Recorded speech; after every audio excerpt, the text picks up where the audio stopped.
விஜய் வந்து ஆட்சியிலும் பங்கு அதிகாரத்திலும் பங்கு அப்படின்னு சொல்லியிருக்காரு. இதை எப்படி பாக்குறீங்க? சான்ஸே கிடையாது. ஆதரவு கொடுக்கல, நடிகரை தான் பார்த்தாங்க.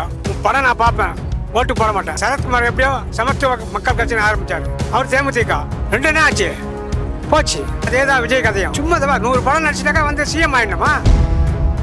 அவரெல்லாம் வர முடியாதுங்க. பெரிய கட்சியில் இருக்கும்போது சின்ன கட்சியெல்லாம் ஆட்சியில் பங்கு ஒன்று சொல்லியிருக்காரு. அப்ப யாரும் விருப்பப்பட்டு வராங்களோ வரலாம். விஜய் கூட்டணி வச்சா தான் வர முடியும். தலித் வந்து சிஎம் ஆக முடியும்னு நினைக்கிறீங்களா?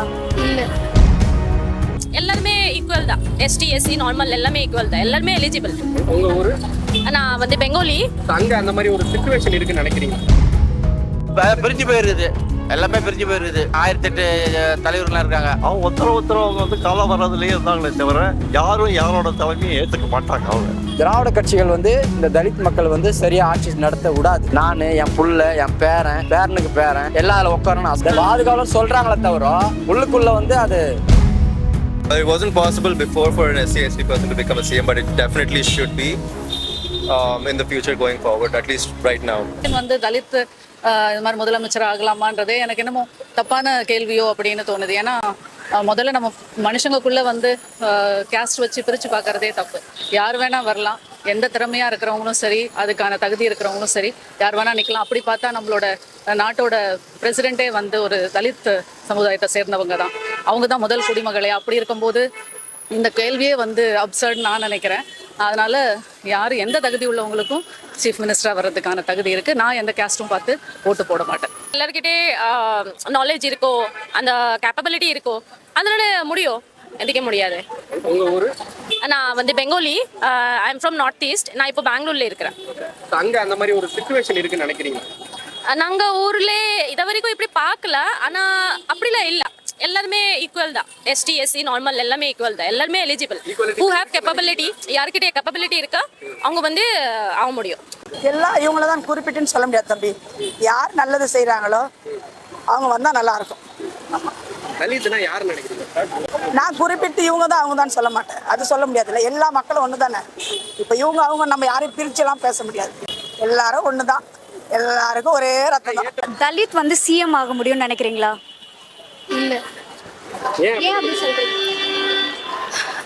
எனக்கு தோன்றதை சொல்றேன், இல்லைன்னு எனக்கு தோணுது. எனக்கு வெளி உலகம் தெரியாது, வீட்டில இருந்து பழகிட்டேன்.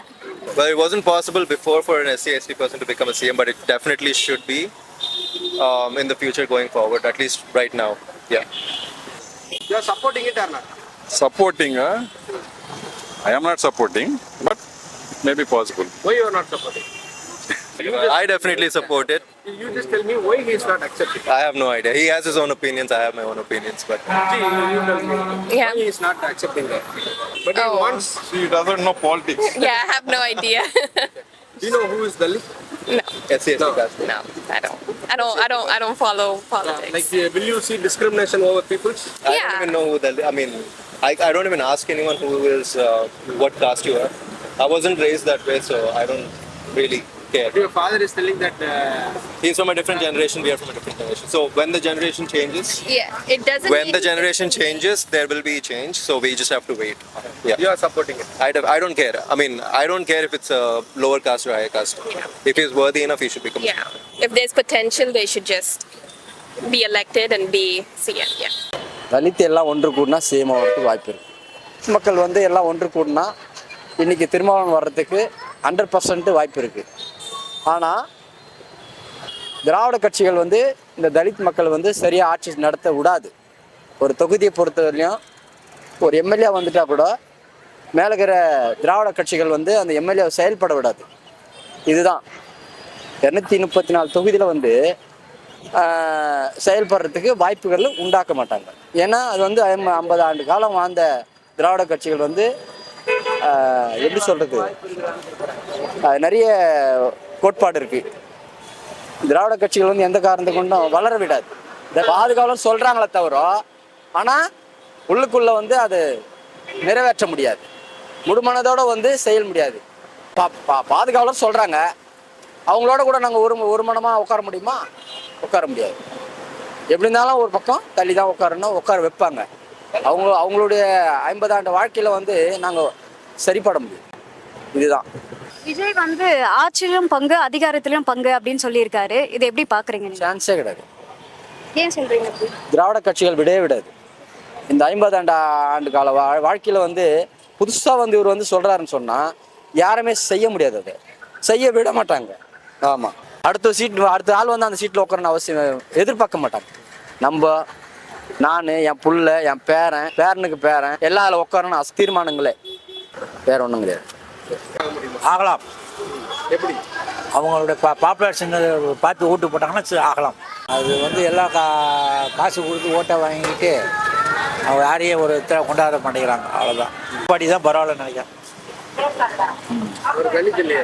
தலித்து இல்லை, இருந்தாலும் வந்து தலித்துடைய பாப்புலேஷன் கம்மி. அதனால் வந்து யாராவது அண்டர்ஸ்டாண்டிங் அவங்க கூட்டு சேர்ந்து தான் இது பண்ண முடியும். அதனால் அவரை கொண்டாந்து இது பண்ணி அவரெலாம் வர முடியாதுங்க. அவர் வந்து எப்படின்னாக்கா யாரோட அலைன்ஸ் இருந்தால் தான் வர முடியும். பெரிய கட்சியில் இருக்கும்போது சின்ன கட்சியெலாம் வந்து இப்போ வைகோலாம் எவ்வளோ இதாக இருந்தார், அவர் வர முடிஞ்சுதா? எப்படி இருந்தாலும் ஒருத்தர் கூட போய் சேர்ந்தா தான் இது பண்ணார். அது மாதிரி அவரோட மெஜாரிட்டி அவ்வளோ இருக்க முடியாது. எல்லாம் உதிரி கட்சிக்கு பார்த்தீங்களா, சீமா திருமாவளவன் இவங்கெல்லாம் ஒன்றா சேர்ந்தாங்கன்னா வரத்து வாய்ப்பு இருக்குது. ஆனால் இவங்க சொல்லிக்கலாம் டிஎம்கே ஏடிஎம்கெலாம் சொல்லிக்கலாம், அதெல்லாம் சும்மா. இப்போ வரத்து எல்லாம் எல்லாம் வந்து இளைஞர்கள் எல்லாமே எல்லாம் புதுமையாக விரும்புது, வேற ஒன்றும் கிடையாது. விஜய் கூட்டணி வச்சா தான் வர முடியும். அவர் கூப்பிட்டுருக்காருல்ல, ஆட்சியில் பங்கு உண்டு சொல்லியிருக்காரு. அப்போ யார் விருப்பப்பட்டு வராங்களோ வரலாம். இப்போ வந்து அதிமுகவோட கூட்டணி பேச்சுவார்த்தை நடந்ததா சொல்லப்படுது. அதுல விஜய் வந்து நீங்க 117 தொகுதியில நாங்க 117 தொகுதியில போட்டிடணும், அப்படி நம்ம ஜெயிச்சா நீங்க 2 வருஷம் நாங்க 2 வருஷம் ஜெயிக்கணும் அப்படின்ற மாதிரி சொல்லப்படுது. இது வந்து அதிமுக ஒத்துப்பாங்கன்னு நினைக்கிறீங்களா? இது சாத்தியமாகாது. அது பெரிய கட்சி, இது புதுசாக வந்த கட்சி, அது சொல்ல முடியாது. இந்த பெரிய கட்சி இல்லைன்னா மற்ற கட்சி சொல்லியா, மற்ற உதிரி கட்சிக்கு பார்த்தியா, ஜாதி கட்சிகள்லாம் வருதுங்க பார்த்தியா, அவங்களாம் சேர்ந்தாங்கன்னா ஆட்சியில் பங்கு விடுறாங்க பாரு, அது விருப்பப்பட்டு வருவாங்க, அவ்வளோதான். ஏன்னா திமுகவும் அதிமுகவும் சேர்த்து எல்லாம் பார்த்து ஓட்டு போட்டோம் வந்தால் இப்படியே தான் இருக்கிறோம். இவர் வந்து ஒரு புதுமையாக செய்வார். ஏன்னா ஆட்சி கூட்டணி வரவங்க ஆட்சியில் பங்கு உண்டு இது இருக்க டிஎம்கே சொல்ல ஏடிஎம்கே சொல்ல. ஆனால் இவர் சொல்கிறார் இல்லையா, அதுக்கொத்தம் மாறலாம் வாய்ப்பு இருக்குது. தலித் ஆகலாம்.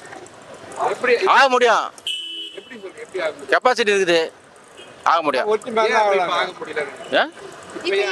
அதாவது அதை பிரிஞ்சு போயிருக்குது, எல்லாமே பிரிஞ்சு போயிருக்குது. என்ன 1008 தலைவர்கள்லாம் இருக்காங்க, அவங்களெல்லாம் ஒன்றா சேர்ந்தா ஆகிறதுக்கு சான்ஸ் இருக்குது. திருமாவளவன் தான் இன்னைக்கு இதாக இருக்காரு, அவருக்கு தான் கெப்பாசிட்டி இருக்குது. மற்ற எல்லாமே வந்து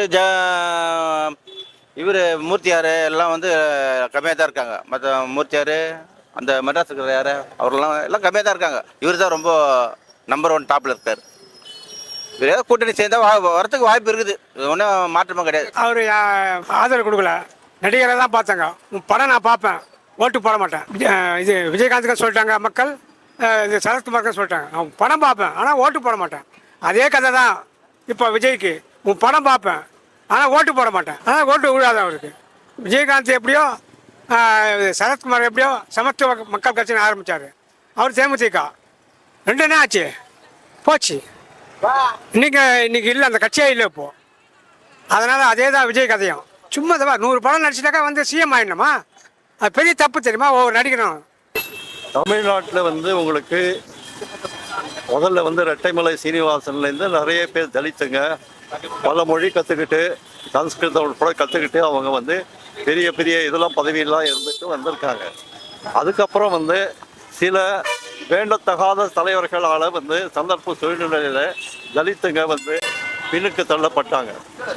பின்னுக்கு தள்ளப்பட்டாலும் காமராஜர் காலத்தில் வந்து கக்கனுக்கு முக்கியத்துவம் கொடுத்து உள்துறை அமைச்சராக வந்து அழகு பார்த்தார் காமராஜர். அதுக்கப்புறம் தலித்துகளுக்கு முக்கியமான பதவியே கொடுக்கல. தலித்துகள் எவ்வளோ முட்டி மோதினாலும் அவங்களுக்குள்ளேயே இருக்கிற கருத்து வேறுபாடு காரணமாக அவங்க ஒருத்தர் அவங்க வந்து காலம் வர்றதுலேயே இருந்தாங்களே தவிர அவன் வந்துட்டா நமக்கு என்ன ஆகிடும், இவன் வந்துட்டா நமக்கு என்ன ஆகிடும், நம்ம உட்கார முடியாது, நம்ம என்ன பண்ணுவாங்களோ, நம்மளோட வந்து பாப்புலாரிட்டி போயிடுமோ அப்படின்னு சொல்லிட்டு தான் இப்போ இருக்கிற அவங்க சார்ந்த 4-5 கட்சிங்க வந்து ஒவ்வொன்றும் தனித்தனியாக பிரிஞ்சு இருக்கிறதுனால யாரும் யாரோட தலைமையும் ஏற்றுக்க மாட்டாங்க. அவங்களோட வந்து குணாதிசயமாக என்னன்னு தெரியல, அது அவங்களோட தனிப்பட்ட விருப்பம். அதனால் வந்து இனி வருங்காலத்தில் கூட என்னோட வந்து கணிப்பு தலித்துங்களை வர்றதுக்கு இப்போ இருக்கிற அரசியல்வாதிங்க நிச்சயமாக விட மாட்டாங்க. அது என்னோட தாழ்மையான கருத்து. சார் இன்னொன்னு என்னன்னா இப்போ வந்து புதுசா நிறைய விஷயங்கள் நடந்துட்டு இருக்கு. விஜய் கூட ஆட்சியிலும் பங்கு அதிகாரத்திலும் பங்குன்றாரு. ஆமா. ஆனா பிராக்டிக்கலா அது பாசிபிள் நினைக்கிறீங்களா? இப்போ இந்த சூழ்நிலையில தமிழ்நாட்டுடைய மக்களுடைய மனநிலையில இருந்து சொல்லுங்க, ஒரு தலித் வந்து முதலமைச்சரா வர்றதுங்கிறது, அதிகாரத்துல பங்கு வகிக்கிறது அப்படிங்கிறது, ஒரு பொது தொகுதியில ஜெயிக்கிறதுங்கிறது வந்து சாத்தியம் நினைக்கிறீங்க? மக்களுடைய மனநிலையில இருந்து, அரசியல் கட்சி விடுங்க, மக்கள் மனநிலையில இருந்து. இப்போ மக்களோட மனநிலை என்னன்னா, யார் வந்தாலும் சுத்தமான கரைப்படையாத கரங்களை வச்சுக்கிட்டு அவன் பொதுமக்களுக்கு தொண்டு பண்றான்னா 2 கை இரு கையாலையும் அரவணைப்போம், நிச்சயம் செய்வோம். நான் ஒரு மேல் ஜாதியை தான் இருந்தாலும் வந்து நான் வந்து சமபந்தை விருந்து எங்கள் வீட்டில் போட்டவன் நான். அதனால எனக்கு தலித்துன்ற இந்த பாகுபாடே கிடையாது. ஆனால் அவங்களோட எண்ணமே வந்து அவங்கள தங்களை தாழ்த்திக்க கூடாது. நான் என்னோட சிறந்தவன் இல்லைன்னு நீ சொன்னா ஒவ்வொரு தலித்தும் வந்து மேலே முன்னுக்கு வர முடியும். ஒருத்தர் வந்து குழி பறிக்கிறதை வச்சுக்காதீங்க. அந்த கட்சிக்காரன் சொன்னா இந்த கட்சிக்காரன் சொன்னான்னா எல்லாமே உங்களை வச்சுக்கிட்டு உங்களை முதுகில் ஏணி மாதிரி மேலே வந்துட்டு உதச்சி தள்ளுவானுங்க. அதனால் வந்து தலித்துங்க இந்த காலகட்டத்தில் முக்கியமாக 2026 காலகட்டத்தில் அவங்க ரொம்ப ஜாகிரதையாக முடிவு எடுத்தால்தான் அவங்க வந்து ஆட்சியில் பங்குன்றதுக்கு ஓரளவாவது கிட்ட நெருங்க முடியும். சார் நீங்க அதுக்கு சப்போர்ட் பண்றீங்க? நீங்க அந்த இதுக்கு சப்போர்ட் பண்றீங்க? நான் வந்து எனக்கு ஜாதி மத வேறுபாடே கிடையாது. தலித் வந்தாலும் யார் வந்தாலும் எது வந்தாலும் நீ சுத்தமான கை உன்னால் நல்லா ஆட்சி பண்ண முடியும் அப்படின்னா நிச்சயமாக பண்ணலாம். ஏன்னமெல்லாம் வந்து ஓமந்தூராரை பார்த்துருக்கோம். ராஜாஜி முதல் மந்திரி, ஓமந்தூரார் முதல் மந்திரியாக இருந்திருக்காரு, காமராஜர் முதல் மந்திரியாக இருந்திருக்காரு. வெவ்வேறு வந்து ஜாதிகளை சேர்ந்தவங்க தான் இருந்திருக்காங்க. அதில் வேற ஒரு பிரச்சனை கிடையாது. அதே மாதிரி கருணாநிதி பீரியட்ல வந்து சத்யவாணி முத்து வந்து அந்த அம்மா இருந்தாங்க, தலித் தான் அவங்க. இருந்தப்போ அவங்க ஓரளவு நல்ல பேர் எடுத்தாங்க, பண்ணாங்க. ஓரளவு படித்தவங்க தான் ஹோமியோபதி டாக்டர் இருந்தாங்க. அந்த அம்மா இருக்கிறச்சே வந்து அவங்களுக்கு மட்டம் தட்டி தான் வச்சுருந்தாங்க தவிர அவங்கள மேலே வர்றதுக்கு விடலை. அதுக்கப்புறம் எம்ஜிஆர் பீரியடில் தான் பண்ணப்போ தான் வந்து ஓரளவு அவருக்கு வந்து மத்திய அமைச்சர் பதவி கொடுத்து அழகு பார்த்தார். எம்ஜிஆரோட குணாதிசயம் வந்து வேற யாருக்கும் வராது. அதே மாதிரி காமராஜரோட குணாதிசயமும் யாருக்கும் வராது. இவங்க எல்லாரையுமே ஒத்து போக வச்சவங்க, அவங்களோட ஒத்து போனவங்க. அதனால தான் அவங்கள வந்து மக்களை எல்லாமே விரும்புகிறாங்க, இன்றைக்கும் விரும்புகிறாங்க. மற்றவங்கள பற்றி சொல்கிறதுக்கு நான் ஒப்பீனியன் சொல்ல விருப்பப்படலை.